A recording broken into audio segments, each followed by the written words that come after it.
Fitness is simple, and unfortunately, we've made it way too complicated. Some extreme diet. Everything that I do to stay lean and jacked is simple. And my goal of this channel is to teach you how to do the same, because my first few years in the gym were nothing but overwhelmed from the massive amount of information and contradictions. And I know you guys can relate to exactly what I'm describing because I get comments and messages from you every single day. So after making that post, someone replied and asked, what is the fitness industry trying to feed us? I told them the truth. Complexity, artificial supplements that are actually harmful to your health and bad for you and that you don't need, gimmicks, trends, and the idea that you have to live in the gym or buy what they're selling to make progress. You guys have to understand the fitness industry literally.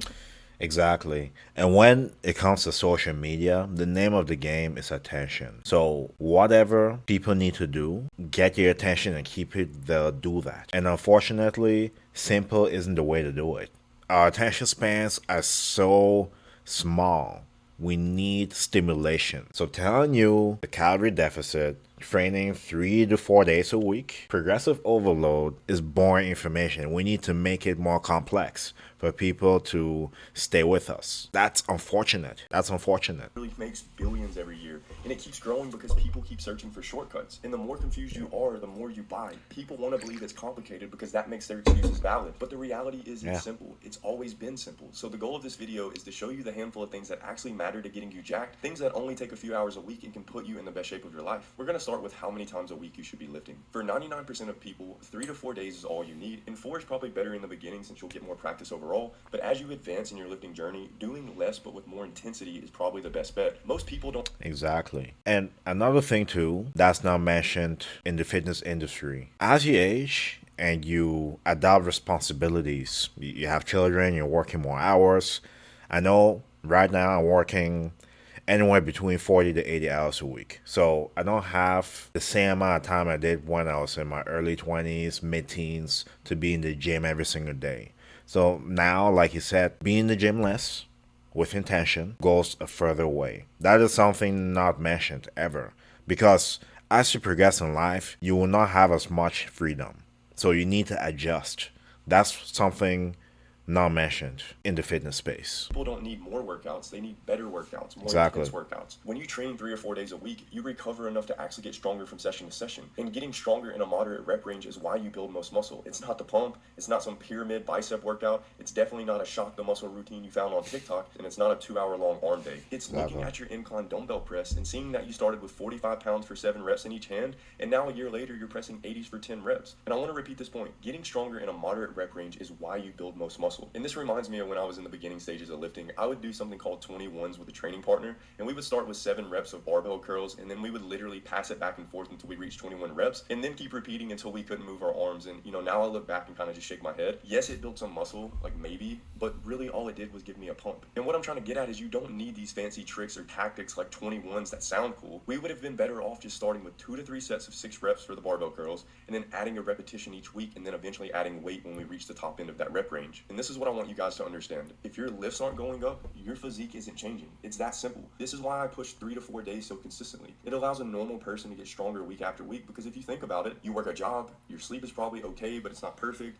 You're stressed most days, you're not hitting your macros or calories exactly like you should, you're not drinking enough water. Trying to train 6 days a week on top of all that is just going to burn you out because the other important things are so out of alignment. That's why they end. Exactly. And is this sustainable? Is this something you can maintain for the rest of your life? That is a bigger question people aren't asking. If training 6 days a week, multiple times a day sometimes, is something somebody can sustain, I want to meet that person. Maybe David Goggins, he can do what he can do, but for the average person with many responsibilities, not enough sleep some days, stress, not hitting your macros every day perfectly, that is not sustainable. You can talk to the drug people, the performance enhancement, the peptides, whatever people use to recover faster.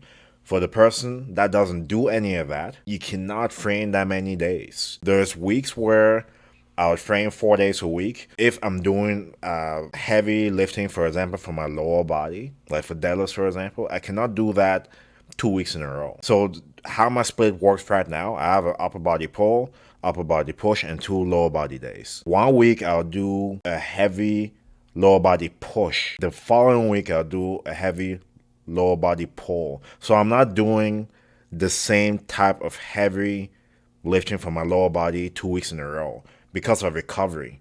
So what these people are telling you on social media, for example, 75 hard every single session is just not possible if you're doing it naturally. So those are things people don't mention. They end up stalling, they get injured, or they eventually quit. 3 to 4 days fixes all of that because you Yeah. recover, you progress, you stay consistent, you actually build strength week after week, and your physique changes because the training is finally working. And remember, most of you guys are just training to look good in normal clothes or at the beach and be strong and healthy for life. So in my opinion, 3 to 4 days a week is the most sustainable and will still get you 99% of your gains. Next, Exactly. we're going to talk about walking at 10K steps a day. And I'm not going to spend a ton of time on this one, but walking handles more than people realize. It keeps you lean, it helps with digestion, it reduces overall stress, and it's going to improve your recovery. Because it's low effort, it's low fatigue, and once again, if it's done consistently, this is going to keep you lean without having to do complex cardio. And the next thing is going to be eating a real food diet. And for you guys that continue to watch my content, you're going to know that I talk about 3 to 4 day a week training and a real food diet. Like, I get so repetitive, but understand, if you stick to whole foods, so meat, eggs, fruit, honey, potatoes, rice, maybe some vegetables, you automatically control your calories without tracking obsessively. Like, I'm seeing all these people using this like AI app. Like, I honestly shouldn't even shout it out on the channel because it's so much BS. But they literally email me every single week trying to get me to sponsor it. And it's like, you don't need an app when you're eating whole foods. Like, if you're Yeah. And another thing too that people need to come to peace with, a lot of the meals you'll be eating will be the same meals. People always love to say, that looks boring, that looks basic, but basics takes you far. To look great, you're eating essentially the same meals. You're swapping meats, you're swapping carbohydrates, you're swapping vegetables, but for the most part, they're pretty much the same meals. So ingrain that in your head. The thing that makes you better is consistently doing something. It doesn't need to be fancy meals, fancy exercises, fancy workouts, fancy supersets, and all that. Basics. Your compound lifts, your bench squat, deadlift, overhead press, pull-ups, push-ups, planks. As far as the meals go, your chicken breasts, eggs, egg whites, ground turkey, lean ground beef, salmon. You get what I'm saying. It's very basic, but people love to make it complicated. Really, because of social media. if you're really trying to dial in and get like super lean, or you have these like really concrete goals, yeah, it might be beneficial to track, but for the most part, when you control your calories with whole foods, you just automatically get lean. And I'm not saying you can't overeat on whole foods, but most people will be satiated after 3 to 4 whole food meals, and you avoid the constant hunger that's going to come from processed food. And I actually With this point here, I encourage people to track in the beginning just so that it creates awareness. It makes you see how much you're eating and how little you're eating, if that makes sense. Because most people don't even have the awareness on how much they're eating each day. Tracking helps you see that. So I encourage you to start with it so that it gives you perspective. You don't have to remain doing it, especially if you're eating more or less the same foods, a couple of swaps here and there.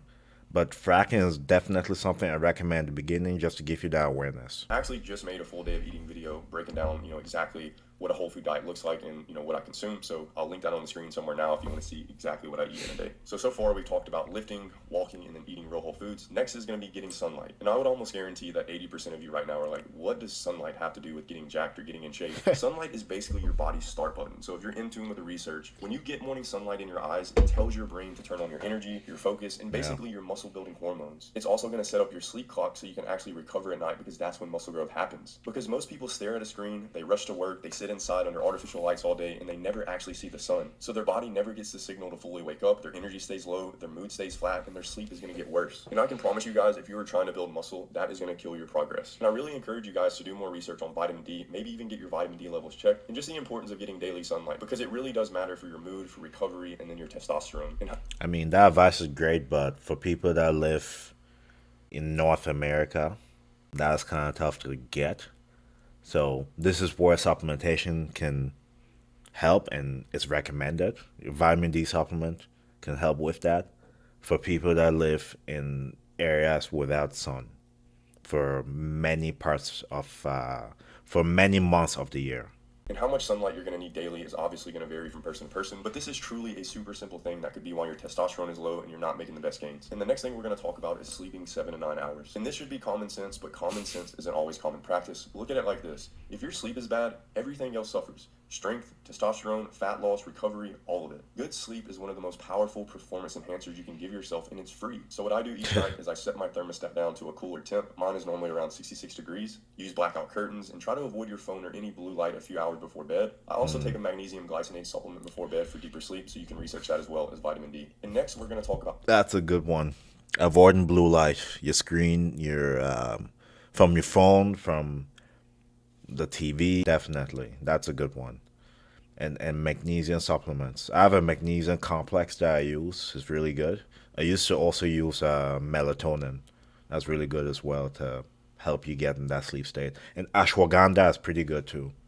Talk about hydration. So being even a little dehydrated ruins your strength, your pump, and your energy. And most guys walk around tired for no reason other than they barely drink any water. Once again, common sense isn't common practice. And an easy way to get a rough number of how much water you need in a day is to take your body weight and just cut it in half. That's going to give you the correct amount of ounces. Then you can go to Amazon or wherever and just buy yourself a dedicated stainless steel water bottle and just get as big of one as possible so you have to fill it up less times, and then actually track it each day. You might actually find this whole time that you were simply dehydrated, and that's why your workouts were suffering. So it wasn't your program, it wasn't your diet, it wasn't anything other than you weren't drinking enough water. That's why I tell you guys so frequently to track. Now I'm going to be honest, this one is the most boring and it's the most overused, but it's the most important. It's be consistent. And I really, really want you guys to understand this. You can do all the things I just laid out, but if you only last 2 weeks, nothing's going to happen. You must be consistent for months and then even years. So I want you to lift. Yeah. And you have to be blind to the progress you're not seeing, all right? You need to know that it takes time. So the key word here is patience. Because if he says consistent, but you're consistent for only a year and you stop because you're impatient, because you want results quickly, you will just stop. You know what I mean? So be consistent, yes, but also be patient. Because it does take time. We all have different potentials, different goals. We have different things going on throughout the day in our lives. And things will happen where you need to make adjustments, but understand that it's a process. You need to be patient. You need to stick with it. Avoid starting over. That's the key. And just the advice, going 3 to 4 days a week, keeping your meals basic, and be patient. Those will be the key things to help you. Because the moment you make it more complicated with the nutrition side, making fancy recipes and having to keep up so that it feels like you're doing something, and trying to train 6 to 7 days a week, that is when you will quit. Make it as basic as possible. Lose your ego. More isn't always better. Lift, walk each day, eat real food, get sunlight, sleep, hydrate, and repeat. It works. It's always worked, and people only miss it because they're too busy looking for something more complicated. Great video. I know I talked a lot during the video, but I also do this. I've trained hundreds of people, different ages, different races, different fitness levels. And I can definitely say being too complicated is what makes people start and stop. So my advice, keep it simple. Simplicity is truly key when it comes to this. And you want to be simple due to the fact you're less likely to stop. You're more likely to keep going. And the more likely you keep going, the closer you will be to getting results and keeping them. So that's all I have for this video. Let me know your thoughts in the comment section. Thank you so much for watching. Like, share, subscribe. Stay tuned for more. God bless. Metro Boomin, want some more, nigga.